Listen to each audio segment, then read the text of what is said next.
വയനാട്ടിലെ ഭൂമി പ്രശ്നങ്ങൾ പരിഹരിക്കാൻ സർക്കാർ അടിയന്തര നടപടി സ്വീകരിക്കണമെന്ന് real estate consultants association. Revenue, വനം നിയമങ്ങളിലെ തടസ്സം മൂലം പട്ടയ ഭൂമികളുടെ കച്ചവടം തടസ്സപ്പെടുന്ന സാഹചര്യത്തിലാണ് കർഷകരും തൊഴിലാളികളും. ഭൂമി വാങ്ങൽ, രജിസ്ട്രേഷൻ, നിർമ്മാണ പ്രവൃത്തികൾ എന്നിവയുടെ കാര്യത്തിൽ നിലനിൽക്കുന്ന നിയമ തടസ്സങ്ങൾ നീക്കാനാണ് Kerala real estate consultants association Wayanad ജില്ലാ ഘടകം സർക്കാരിനോട് ആവശ്യപ്പെടുന്നത്. ബഫർ സോൺ പോലുള്ള ഭീഷണി മൂലം പതിനായിരക്കണക്കിന് ഭൂവുടമകളുടെ ജീവിതം വഴിമുട്ടിയിരിക്കുകയാണ്. വന്യമൃഗശല്യവും അത് ഫലപ്രദമായി നേരിടുന്നതിൽ സർക്കാർ കാണിക്കുന്ന അനാസ്ഥയും ഭൂമി വിലയിടിയാനും കച്ചവടം തടസ്സപ്പെടാനും കാരണമാകുന്നുണ്ട്. വന്യജീവികളുടെ പെരുപ്പം തടയാനും ഭീഷണി ഉയർത്തുന്നവയെ കൊല്ലാനും നിയമങ്ങൾ കൊണ്ടുവരണമെന്ന മാധവ് ഗാഡ്ഗിലിന്റെ നിർദ്ദേശവുമുണ്ട്.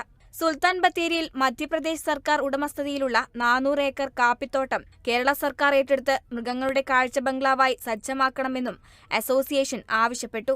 വയനാടിന്റെ വികസനം വഴിമുട്ടിച്ച് ദേശീയപാത 766-ലെ യാത്രാനിരോധനം കേന്ദ്ര സംസ്ഥാന സർക്കാരുകൾ ഇടപെട്ട് ഉടൻ നീക്കണമെന്നും അസോസിയേഷൻ ആവശ്യപ്പെട്ടു. Kerala vision news, Wayanad.